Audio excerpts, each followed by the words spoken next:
So we've looked at the contents for Picnic at Hanging Rock. Let's talk about the film. The film is one that I've seen a couple of times in my life, and it's one of those ones that immediately after watching it, it just deeply affects me. It's one of those really interesting, haunting movies that sticks with you. It's a film about a group of students that disappear. Well, a small quantity of them. So it proves that the unknown is one of the most terrifying things out there. You know what happened.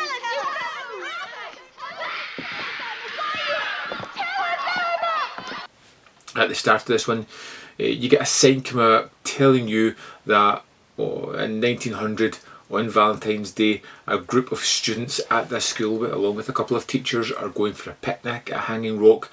During this time, several of them vanish, never to be heard from again. And putting that at the start of the film almost injects this sense of eeriness and worry, tense moments, as you know something is coming, as you see them going about their day-to-day business, as you see their interactions with their teacher. It's shot through this lavish photography that lingers on the girls, almost creating a kind of magical effect as it slowly worships them almost in a voyeuristic manner, the girls that are going to vanish later on in the film, as we watch these people as they edge towards the ominous monolith that is Hanging Rock, as we hear stories of it, as they tell these kind of tales at the start of it, on their way there, that it's been about for thousands of years, million of years it's been there, waiting, and as one of the girls says, waiting just for us.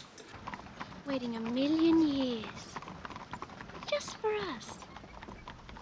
And this, in conjunction with this wonderful score, this kind of pan flute, as well as these ominous sounds that come through it, that create a magical score that's also deeply unsettling. It's infused with worry and foreboding. It's a magical element to the film that just creates that mood and atmosphere right from the start.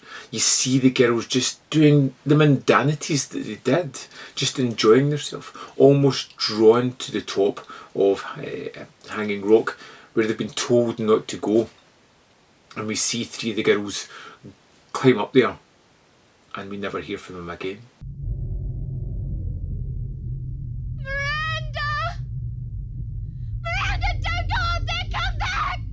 For the 2/3 of the movie that's still left, we kind of see the aftermath of everything that's happened, the effect on the townsfolk, the sense of just that unknown of what has happened to these people.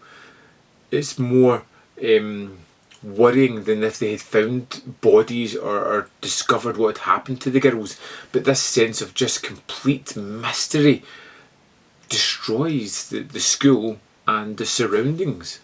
We kind of watch these performances which are very understated, very realistic, and they don't have those flamboyant, flashy moments, and they're all more impactful because of that, because of the way people compartmentalise and deal with what's going on in their life. It creates a kind of real effect of just horror.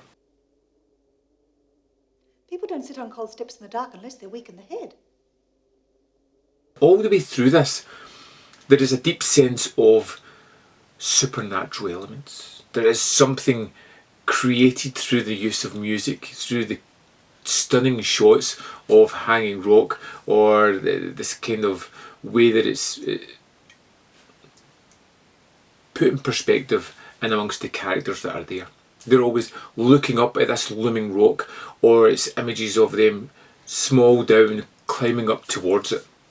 And it's always done with this really terrific music that comes at a haunting staple throughout this. And although I'm not talking too much about the characters or the situations, they're all valid in this one, but it's most definitely a mood piece. It's one that just creates a kind of feeling, a sense of dread. And although it's a kind of languid pace, it's very fitting in this one. From the fading cuts that we have in this one, as it lingers on the girls as they do the most simplest of tasks, you just get a sense that something's wrong. just not quite right here. Picnic at Hanging Rock is a fantastic movie. It's effectively well done. I love the cinematography, I love the performances, even the costuming, the situations, the way things are shot.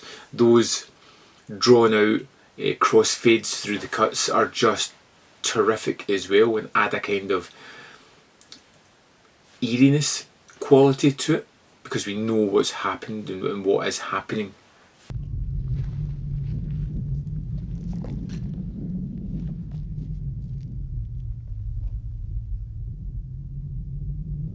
What you get here is a more measured film that takes its time working its magic and creates something wonderful. I think it's a fantastic film, and although I'm not an expert, looking at the transfer, it was gorgeous, especially those landscape shots, seeing all the costuming in detail. Some of the nighttime shots are just fantastic as well. Some of the Night Mary sequences are terrifically well elaborated on because of the picture quality. I like it.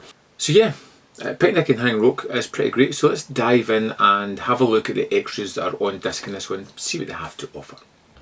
Here we are in the disc for Picnic at Hanging Rock, disc 1.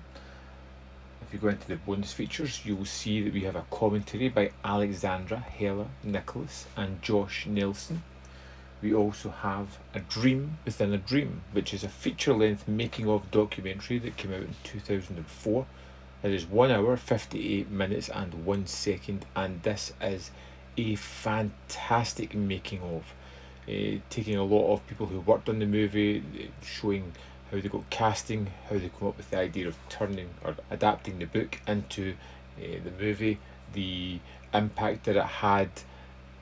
It's just a phenomenal making of. Usually some of these things can be a little bit downhearted or a little bit tedious at moments. This was captivating all the way through, a great extra.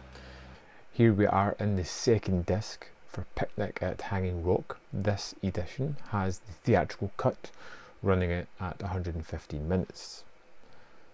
We have Finding the Light, which is 10 minutes 48 seconds, which is talking to the director of photography, how they kind of got the location scouting done, how they talked about reputation with the first assistant director, getting on with various people within the production.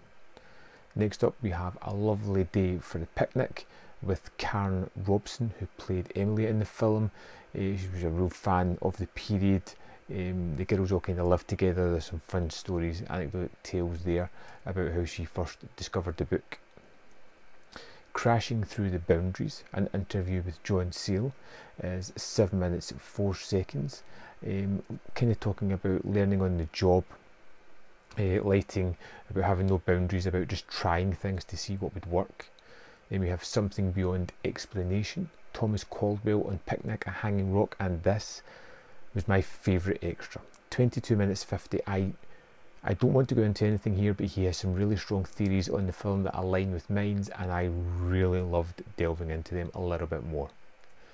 We have the Joan Lindsay interview, which is like a kind of archival piece. It's 15 minutes. Talks through various different things. My favourite was just talking about still getting mail about what happened to the girls and how she's kind of avoided giving any answers on that.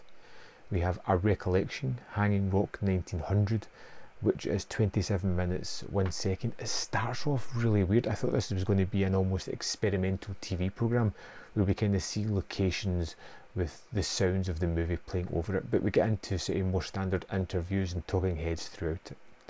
We have outtakes, which total 12 minutes 31, and an original long trailer, which was 4 minutes 54 seconds as well, and that's the extras for Picnic at Hanging Rock. It's becoming a staple of the year. Whenever Second Sight are releasing something, it's a standout release, it's a definitive release. I love the fact that you can get the standard editions of the Blu-ray, of the 4K, or if you want the limited edition, you're getting a wealth of extras with it, and it just makes it so terrific. The transfers, to my eye, always look wonderful, and it's one of those packages, one of those sets of movies that you're just proud to have in your collection. A masterful film done with masterful attention to detail on the extras. I would highly recommend picking this up. I loved it. I think it is another winner from Second Sight Films, who, let's face it, they can't seem to do anything wrong at all. Every release is wonderful. I'd love to know your thoughts on this release, the film. Did you love it, hate it, fall somewhere in the middle? Are you picking this up? Which edition will you be getting? Let me know in the comment box below. Can't wait to read your comments on this one. While you're down there, hit the thumbs up, because it really helps these videos. There is more content up here if you want to see more of my stuff, and in the description box below are links to the Patreon, the membership programme, and manvfilm.com. All ways in which you can support me. Thanks for watching, and I'll see you next time.